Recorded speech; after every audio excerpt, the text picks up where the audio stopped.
Shalom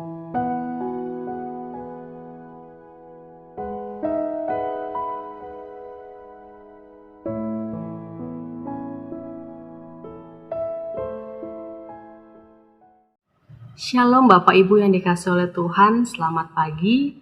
Kembali berjumpa kita dalam perenungan kita pada hari ini. Mari kita kembali bersama-sama belajar dari kebenaran firman Tuhan. Mari sebelumnya kita memohon pimpinan Tuhan, mari kita berdoa. Bapa di dalam surga, terima kasih Tuhan buat pagi yang indah ini. Kami kembali bersama merenungkan firman Tuhan. Kami kembali untuk rindu belajar dari kebenaran firman Tuhan. Kiranya kami boleh semakin mengerti dan dimampukan melakukannya di dalam kehidupan kami. Berkati setiap perenungan kami ya Tuhan. Terpujilah nama Tuhan, di dalam nama Tuhan Yesus kami berserah. Amin. Bapak Ibu, saudara yang dikasihi oleh Tuhan, perenungan kita terambil di dalam kitab Lukas, pasal 18 ayat 9 hingga ke-14. Demikianlah firman Tuhan. Dan kepada beberapa orang yang menganggap dirinya benar dan memandang rendah semua orang lain, Yesus mengatakan perumpamaan ini. Ada dua orang pergi ke bait Allah untuk berdoa. Yang seorang adalah Farisi dan yang lain pemungut cukai. Orang Farisi itu berdiri dan berdoa dalam hatinya begini. Ya Allah, aku mengucap syukur kepadamu. Karena aku tidak sama seperti semua orang lain. Bukan perampok, bukan orang lalim, bukan pezina, dan bukan juga seperti pemungut cukai ini. Aku berpuasa 2 kali seminggu. Aku memberikan 1/10 dari segala penghasilanku. Tetapi pemungut cukai ini berdiri jauh-jauh. Bahkan ia tidak berani menengadah ke langit. Melainkan ia memukul diri dan berkata, Ya Allah, kasihanilah aku orang berdosa ini.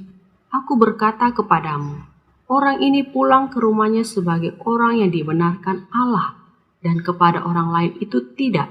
Sebab barang siapa meninggikan diri, ia akan direndahkan, dan barang siapa merendahkan diri, ia akan ditinggikan. Demikianlah pembacaan firman Tuhan. Bapak Ibu, saudara yang dikasihi oleh Tuhan, ada ungkapan dulu yang mengatakan seperti ini. Sesama biskota dilarang mendahului. Sesama orang berdosa dilarang menyakiti.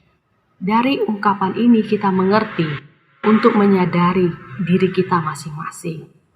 Memperlihatkan atau membandingkan kesucian diri seseorang kepada orang lain supaya terlihat benar dan supaya orang memuji menjadi hal yang salah di mata orang lain. Karena itu, dari kebenaran firman Tuhan ini kita akan bersama-sama belajar di dalamnya. Ini adalah perumpamaan tentang orang Farisi dan pemungut cukai. Apa yang dipertentangkan dalam perumpamaan ini yang Tuhan Yesus berikan? Ialah ada orang yang dianggap sebagai orang suci, pemimpin agama, dan mengetahui tradisi Yahudi dengan baik. Mereka adalah orang Farisi. Ketika mereka datang kepada Tuhan berdoa di bait Allah, kita melihat di ayat 11 dan 12 di dalam firman Tuhan. Mereka mengatakan seperti ini, Ya Allah, aku mengucap syukur kepadamu, karena aku tidak sama seperti semua orang lain. Bukan perampok, bukan orang lalim, bukan pezina, dan bukan juga seperti pemungut cukai ini. Aku berpuasa 2 kali seminggu. Aku memberikan 1/10 dari segala penghasilanku. Terlihat seolah-olah hidupnya lebih baik daripada orang lain.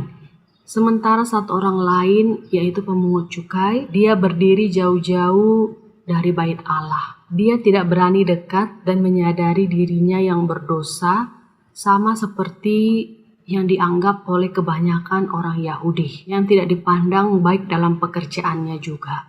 Tetapi ketika ia datang kepada Tuhan, dia memukul dadanya dan berkata, Ya Allahku, kasihanilah aku orang berdosa ini. Dari dua bagian penyataan ini yang Yesus berikan, kita diajarkan bahwa ketika kita hidup dalam kehendak Tuhan, maka kita tidak boleh memandang orang lain lebih rendah dari diri kita. Kita tidak boleh memandang diri kita lebih suci, lebih baik dari orang lain, apalagi sampai kita tidak membutuhkan Tuhan. Hati-hati dalam hal ini, karena ini yang dilakukan orang Farisi itu. Untuk itu marilah kita melihat diri kita dan sungguh-sungguh menyadari apakah kita memandang orang lain dan menilai mereka dengan kacamata kita sendiri. Oleh karena itu kita diingatkan kembali untuk memandang orang lain dengan kacamatanya Tuhan, yaitu menghargai semua orang yang ada di sekitar kita. Walaupun kita mengetahui banyak kebenaran dan kita mampu di dalamnya, hati-hati kita bisa terpleset dan terjerumus dalam dosa jika tanpa Tuhan. Oleh sebab itu, mari kita dengan sungguh-sungguh menghidupi hidup yang dikehendaki Tuhan di dalam hidup kita. Kiranya Tuhan memberkati kita, memampukan kita melakukan kebenaran firman Tuhan ini di dalam hidup kita. Amin. Mari kita berdoa. Bapa di dalam surga, terima kasih Tuhan buat kebenaran firman-Mu.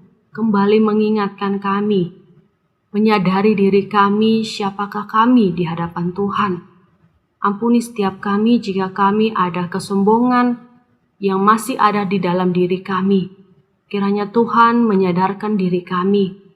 Kami kembali diingatkan dari kebenaran firman Tuhan untuk lebih sungguh-sungguh hidup di dalam kehendaknya Tuhan. Kiranya kami dimampukan melakukan kebenaran firman Tuhan ini di dalam kehidupan kami. Tuhan memberkati setiap kehidupan kami selanjutnya. Terima kasih Bapa di surga.